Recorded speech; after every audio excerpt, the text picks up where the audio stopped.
Hello student. In this lecture, we will learn semiconductors, conductors, insulators, the difference between intrinsic and extrinsic semiconductor as well as p-type and n-type semiconductor. Now let us first understand the materials.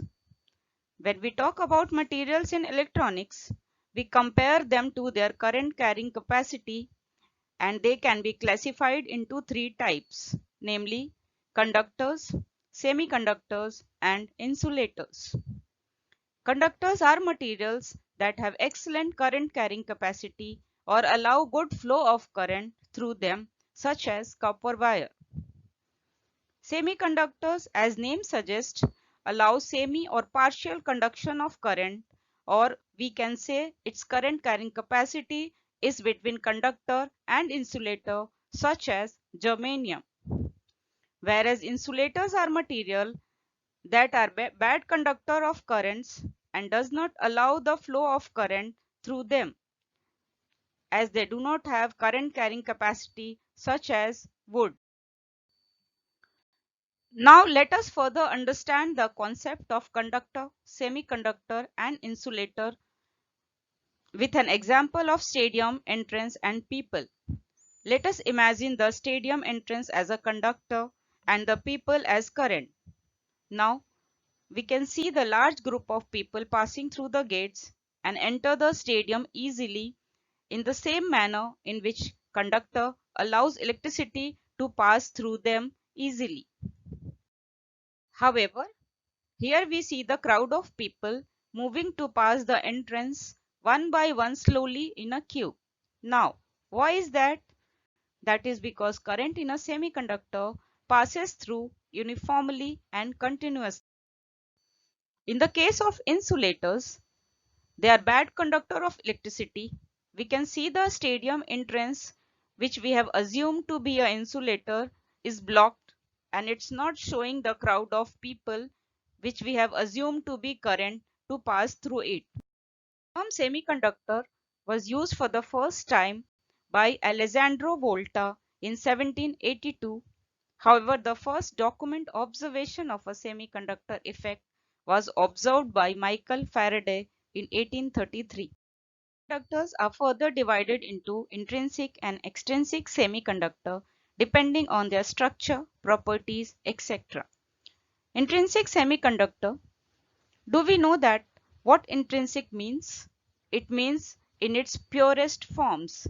Therefore, these type of semiconductors are in their purest forms. Common semiconductor used are silicon and germanium. As we can see, they have 4 valence electrons orbiting in their outermost shell.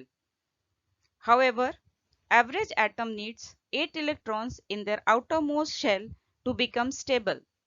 These atoms, in this case, borrow atoms to form covalent bond based on sharing of valence electrons. As we can see in this picture, no free electrons is left. An intrinsic semiconductor at room temperature behaves as an insulator. Let's understand the second type of semiconductor, which are extrinsic semiconductor. How are they different from intrinsic semiconductor? While intrinsic are purest form of semiconductors, impurities need to be added to the intrinsic to improve the conductivity, and these semiconductors with impurities are called extrinsic semiconductors. Extrinsic semiconductors are further subdivided into p-type trivalent and n-type pentavalent.